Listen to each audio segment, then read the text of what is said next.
আসসালামু আলাইকুম। গত 20 ফেব্রুয়ারি শ্রম ও কর্মসংস্থান মন্ত্রণালয়ের উপদেষ্টা brigadier general M Sakhawat Hossain বলেন যে সুষ্ঠু নির্বাচন পরিচালনার দায়িত্ব শুধু নির্বাচন কমিশনের নয়, বরং সরকার, পুলিশ ও সংশ্লিষ্ট কর্মকর্তাদের সম্মিলিত সহযোগিতা প্রয়োজন। তিনি উল্লেখ করেন যে বিগত কয়েকটি নির্বাচনে অনিয়মের কারণে জনগণের আস্থা কমে গেছে। সরকারের নিরপেক্ষ ভূমিকা না থাকলে ভোটের ফলাফল প্রভাবিত হওয়ার আশঙ্কা থাকে। সাখাওয়াত হোসেন মনে করেন যে নির্বাচন কমিশন নিরপেক্ষভাবে কাজ করলেও সরকারের সদিচ্ছা ও দৃষ্টিভঙ্গি নির্বাচন সুষ্ঠু হওয়ার ক্ষেত্রে সবচেয়ে গুরুত্বপূর্ণ ভূমিকা পালন করে। তিনি অতীতে নির্বাচনী অনিয়মের কথা তুলে ধরে বলেন যে গত কয়েকটি নির্বাচনে সরকার ভোটের ফলাফল নিজের পক্ষে জেতার চেষ্টা করেছে, যার ফলে জনগণের মধ্যে আস্থা কমে গেছে। নির্বাচনের প্রতি গণমানুষের আস্থা পুনরুদ্ধার করা বর্তমান রাজনৈতিক প্রেক্ষাপটে একটা বড় চ্যালেঞ্জ মনে করেন brigadier general M Sakhawat Hossain.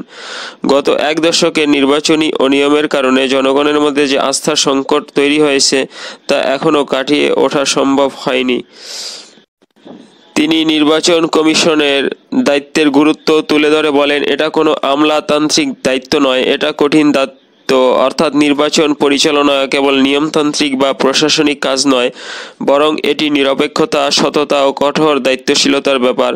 নির্বাচনের সম্ভাব্য সময়সূচি নিয়ে brigadier general M Sakhawat Hossain জানান, তার জানা মতে অক্টোবরে নির্বাচনের তফসিল ঘোষণা করা হতে পারে, ডিসেম্বরে ভোট গ্রহণ অনুষ্ঠিত হতে পারে এবং জানুয়ারির মধ্যে নতুন সরকার গঠিত হতে পারে। তিনি আরও বলেন, প্রধান উপদেষ্টা ডক্টর মোহাম্মদ ইউনূসের ঘোষণার ভিত্তিতে জরুরি সংস্কারের পর বছরের শেষ দিকে নির্বাচন হতে পারে। তবে যদি বিস্তৃত আকারে সংস্কার কার্যকর করা হয় তাহলে আগামী বছরের প্রথমার্ধে নির্বাচন অনুষ্ঠিত হওয়ার সম্ভাবনা আছে। তিনি আরও মনে করেন, সুষ্ঠু নিরপেক্ষ নির্বাচন আয়োজনের জন্য সময়মতো কার্যকর পদক্ষেপ নেওয়া জরুরি, যাতে জনগণের আস্থা পুনরুদ্ধার করা সম্ভব হয়। আজ এই পর্যন্ত। এই ভিডিওটিতে লাইক দিন, শেয়ার করুন এবং এরকম ভিডিও আরও পেতে চাইলে চ্যানেলটি সাবস্ক্রাইব করে আমাদের সাথে থাকুন। আল্লাহ হাফেজ।